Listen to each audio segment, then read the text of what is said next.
નમસ્કાર. ચાલો આજે એક એવી સમસ્યાની વાત કરીએ જે લગભગ દરેક વિદ્યાર્થીને નડે છે. પરીક્ષા માટે રાત દિવસ એક કર્યા હોય અને જેવું પેપર પૂરું થાય બધું જ મગજમાંથી ગાયબ. કેમ આવું થાય છે? આજે આપણે આ જ રહસ્ય પરથી પડદો ઉઠાવીશું અને શીખવાની એક એવી જબરદસ્ત રીત જાણીશું જેનાથી શીખેલું કાયમ માટે યાદ રહી જાય. આવું તો લગભગ બધાની સાથે થાય છે, સાચું ને? પરીક્ષા ખતમ અને મગજ સાવ કોરું. પણ સવાલ એ છે કે આવું થાય છે કેમ? શું આપણી યાદદાશ્ત જ નબળી છે કે પછી આપણી ભણવાની રીતમાં જ કોઈ ભૂલ છે? ચાલો આજે આનું મૂળ કારણ શોધીએ અને હા, તેનું સોલ્યુશન પણ શોધીએ જેથી આપણી મહેનત પાણીમાં ન જાય.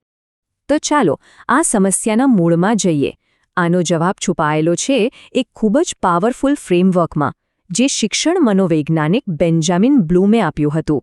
એને કહેવાય છે બ્લૂમ્સ ટેક્સોનોમી અથવા તો બ્લૂમનું વર્ગીકરણ. સમજો કે આ આપણા મગજ માટે એક જીપીએસ મેપ જેવું છે, જે આપણને ગોખણપટ્ટીના રસ્તેથી હટાવીને સાચી સમજણના હાઈવે પર લઈ જાય છે. તો આખરે આ બ્લૂમનું વર્ગીકરણ છે શું? એકદમ સિમ્પલ ભાષામાં કહું તો એ શીખવાની આખી પ્રોસેસને એક પિરામિડ જેવા 6 સ્ટેપ્સમાં વહેંચે છે. આપણે છેક નીચેથી એટલે કે પાયાથી શરૂ કરવાનું અને પછી એક એક પગથિયું ચડીને છેક ટોચ પર પહોંચવાનું. દરેક સ્ટેપ આપણને વિષયને વધુ અને વધુ ઊંડાણથી સમજવામાં હેલ્પ કરે છે. તો રેડી છો આ પિરામિડ પર ચડવા માટે? કોઈ પણ મોટી બિલ્ડિંગનો આધાર શું હોય? એનો મજબૂત પાયો, રાઈટ? બસ એ જ રીતે શીખવાના આ પિરામિડમાં પણ આપણે શરૂઆત કરીશું સૌથી નીચેના એટલે કે પાયાના 3 સ્ટેપ્સથી.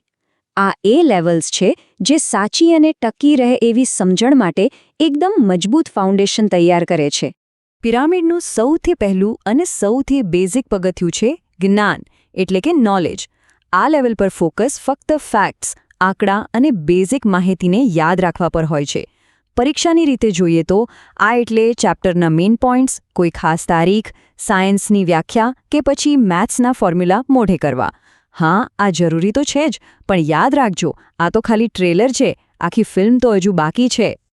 ઓકે, તો માહિતી યાદ રહી ગઈ. હવે શું? હવે આવે છે બીજું પગથિયું, સમજ એટલે કે કોમ્પ્રિહેન્શન. અહીંયા ગોખણપટ્ટી પૂરી થાય છે અને અસલી સમજણ શરૂ થાય છે. મતલબ કે જે યાદ રાખ્યું છે એનો અર્થ શું છે એ સમજવું. આની ચેક કરવાની એક મસ્ત ટ્રીક છે.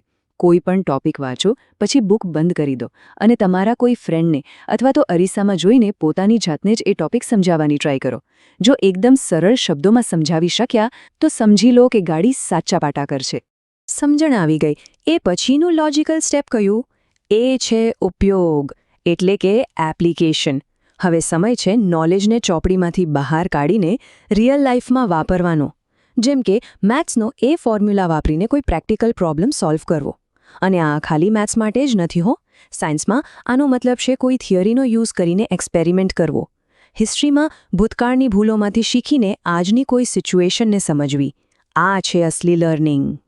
ચાલો, તો આપણું ફાઉન્ડેશન તો એકદમ મજબૂત થઈ ગયું. હવે સમય છે પિરામિડના ઉપરના વધુ એક્સાઇટિંગ લેવલ્સ તરફ જવાનો. આ છે હાયર ઓર્ડર થિંકિંગ સ્કિલ્સ, જે આપણને કોઈ પણ વિષયના એક્સપર્ટ બનાવે છે અને આપણી વિચારવાની શક્તિને એક નવા જ લેવલ પર લઈ જાય છે. જોઈએ કે આ કેવી રીતે કામ કરે છે. ચોથું લેવલ છે વિશ્લેષણ એટલે કે એનાલિસિસ. અહીં આપણે એક ડિટેક્ટિવની જેમ કામ કરવાનું છે. કોઈ પણ માહિતીને લઈને એના નાના નાના ટુકડા કરવાના અને એ સમજવાનું છે કે આ બધા ટુકડા એકબીજા સાથે કેવી રીતે જોડાયેલા છે. જેમ કે કોઈ સ્ટોરી વાંચીને એના કેરેક્ટર્સ, પ્લોટ અને એમાંથી મળતા મેસેજ વચ્ચેનું કનેક્શન શોધવું. અથવા કોઈ સાયન્ટિફિક થિયરીનું વિશ્લેષણ કરીને જોવું કે એ કયા બેઝિક પ્રિન્સિપલ્સ પર બનેલી છે. આ એટલે પોસ્ટમોર્ટમ કરીને સમજવું. ઓકે, ડિટેક્ટિવનું કામ પૂરું. હવે આપણે બનીશું એક આર્ટિસ્ટ અથવા એક શેફ.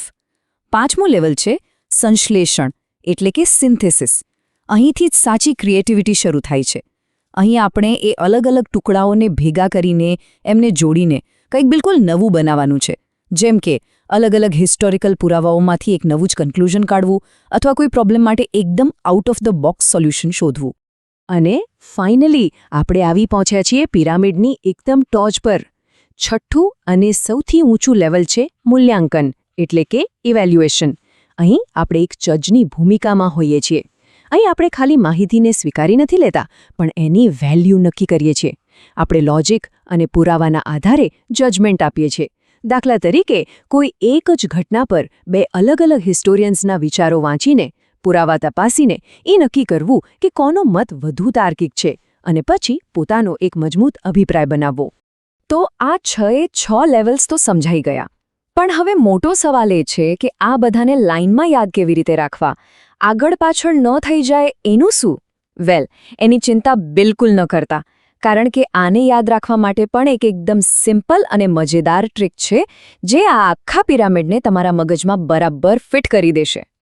આ 6 સ્ટેપ્સને એક સિમ્પલ સ્ટોરીની જેમ યાદ રાખી શકાય. વિચારો, સૌથી પહેલાં આપણે કોઈ નવી વસ્તુનું જ્ઞાન મેળવીએ છીએ, બરાબર? પછી આપણે એને ઊંડાણથી સમજીએ છીએ. જ્યારે બરાબર સમજાઈ જાય ત્યારે આપણે એનો પ્રેક્ટિકલ ઉપયોગ કરીએ છીએ. પછી આપણે એને તોડીને એનું વિશ્લેષણ કરીએ છીએ કે આખરે એ કામ કેવી રીતે કરે છે. એ પછી આપણે એ ટુકડાઓને જોડીને કંઈક નવું, સંશ્લેષણ એટલે કે કંઈક નવું બનાવીએ છીએ. અને છેલ્લે આપણે જે બનાવ્યું એ કેટલું સારું છે એનું મૂલ્યાંકન કરીએ છીએ.